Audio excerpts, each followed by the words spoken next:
Pessoal, boa tarde. Respondendo então comentários de vocês. Olha, então primeiro sobre guerra civil na Grécia. Os trotskistas ficam falando que é culpa do Partido Comunista do Stalin e tal. Olha, independente da conjuntura, as revoluções elas têm fatores internos. Então não depende de uma decisão do Stalin de mandar tropa. Quando a revolução está madura para acontecer, não tem mais como as elites mandarem, não tem, e o povo está mobilizado, ela acontece. Fatores internos.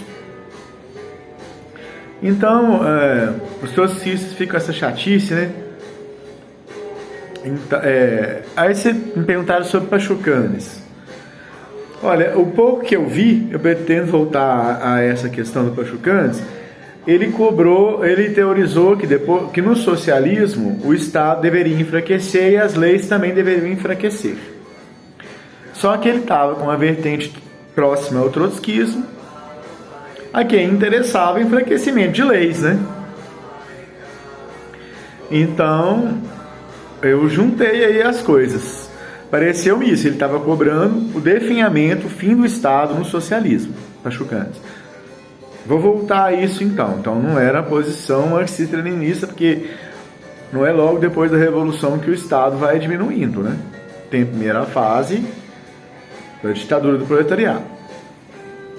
Então, prosseguindo. Pol Pot e Gonzalo. Não encontrei frases do Pol Pot, do Gonzalo, teorizando sobre o que aconteceu no Pol Pot, ali na Camboja de Pol Pot, mas essa vertente, no Servir o Povo WordPress, essa vertente gonzalista parece que é a única que não está envolvida com eleições. Então esse negócio de perder voto não tem medo e enfrenta a questão do que aconteceu ali na Revolução Cambojana.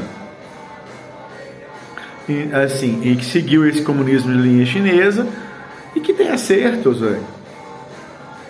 Então, sobre o gonzalismo, minhas divergências e convergências. O que a gente pode supor é o seguinte: divergências.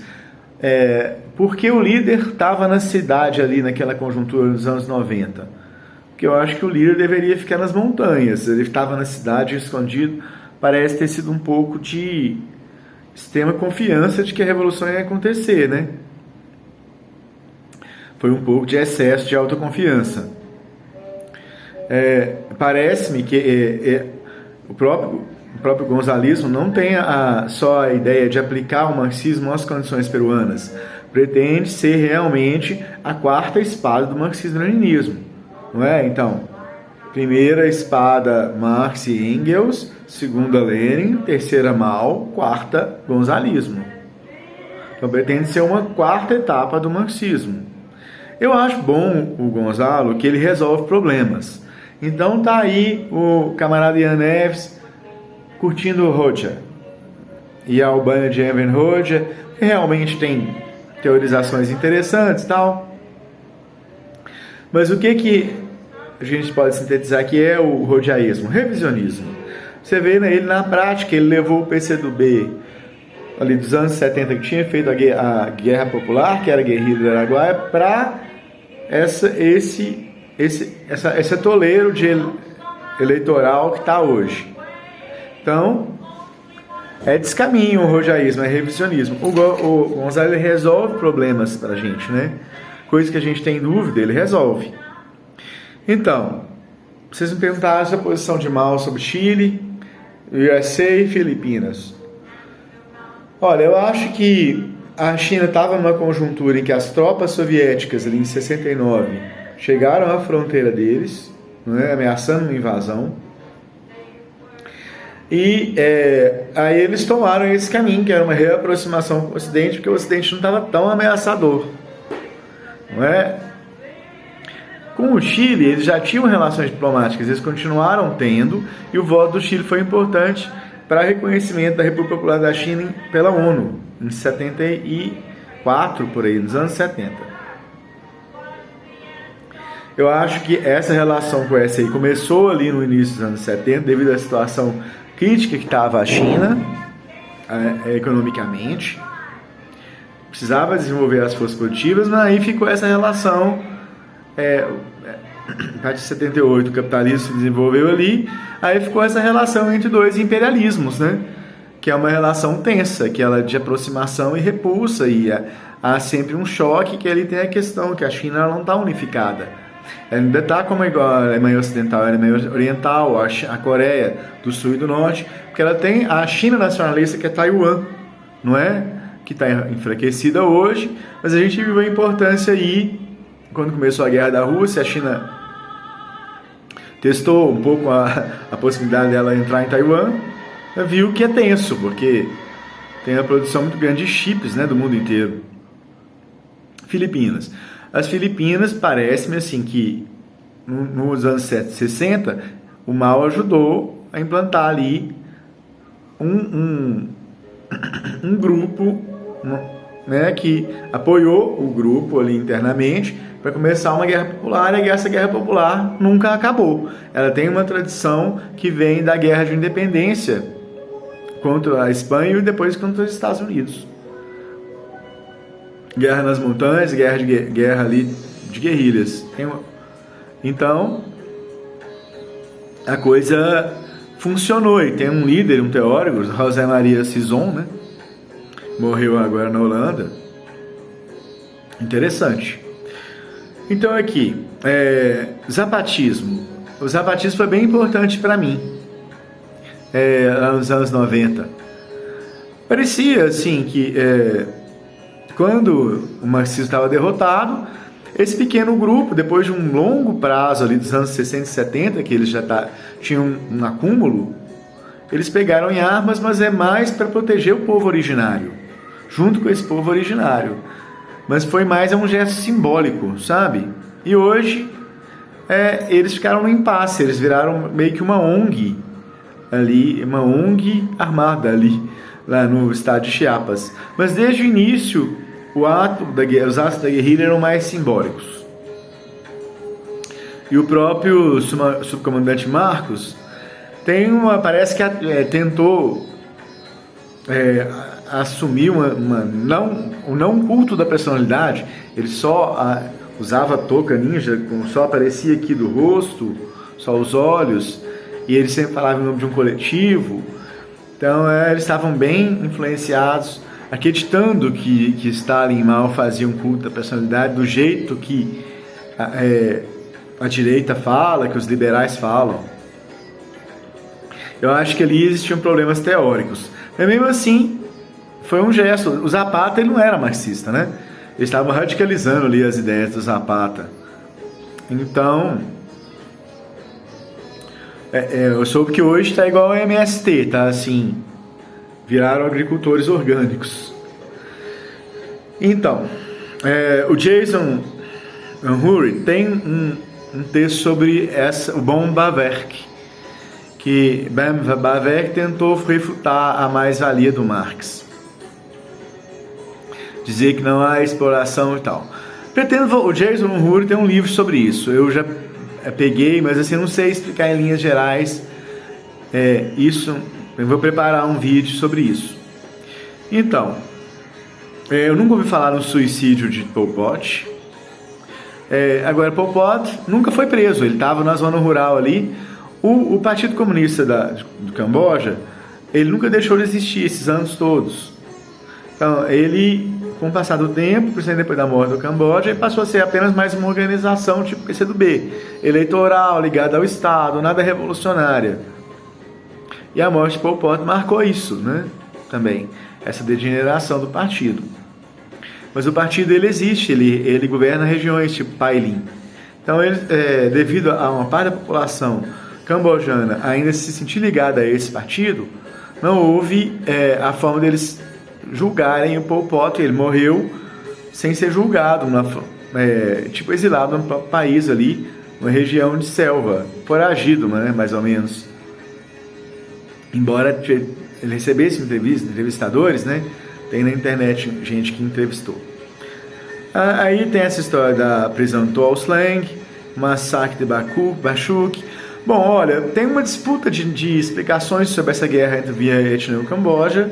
Eu prefiro a explicação cambojana, que é o seguinte: o Khmer foi um povo que conquistou regiões ali de todo o Sudeste Asiático. Era um grande império Khmer, né, dessa etnia Khmer. Mas aí, com o passar do tempo, decaiu. A capital era Angkor Wat, onde está aquela história. Decaiu e ficou só seu núcleo étnico, que é aquela região do rio Mekong, com o lago Tonle Sap e tal.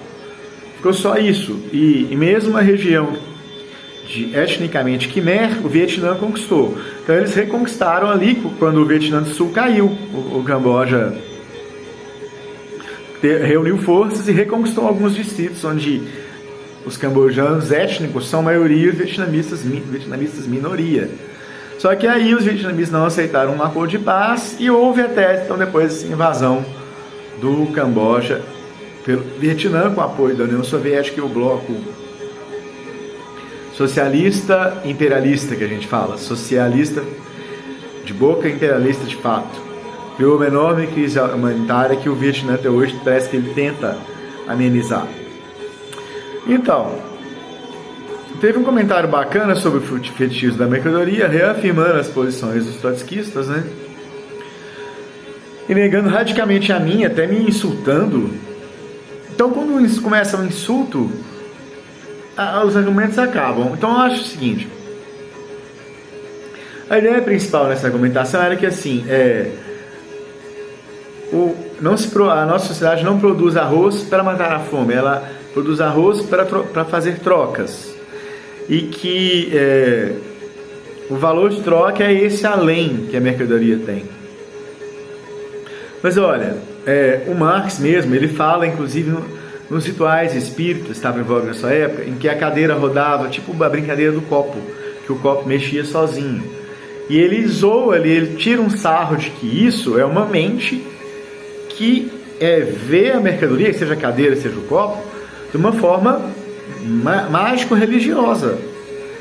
Então esse além, que é só o mero valor de troca, ele tem que ser explicado aí com essa metáfora religiosa que eu expliquei, tá? Então eu acho que eu reafirmo que o fetichismo ele é sociológico, aspecto social e psicológico.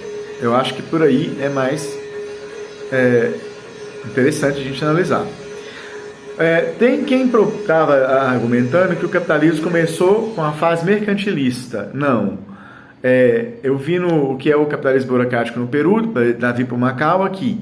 Antes do capitalismo florescer, no século XVIII, ali na Inglaterra, existiram duas fases, do mercantilismo e da manufatura, pré-capitalistas, que são o capitalismo embrionário. Então não é o capitalismo ainda, é um embrião que vai se tornar o capitalismo. Talvez nem melhor o termo capitalismo embrionário. Então, a informação de que a Coreia Popular vendeu armas para o Peru causou sensação, né? Mas está na Wikipédia, é só vocês procurarem Shining Path, que é o sendeiro em inglês, North Korea em inglês, eu vou postar no link. Tem um verbete realmente espantoso. Os links, tudo, a Associated Press registrou.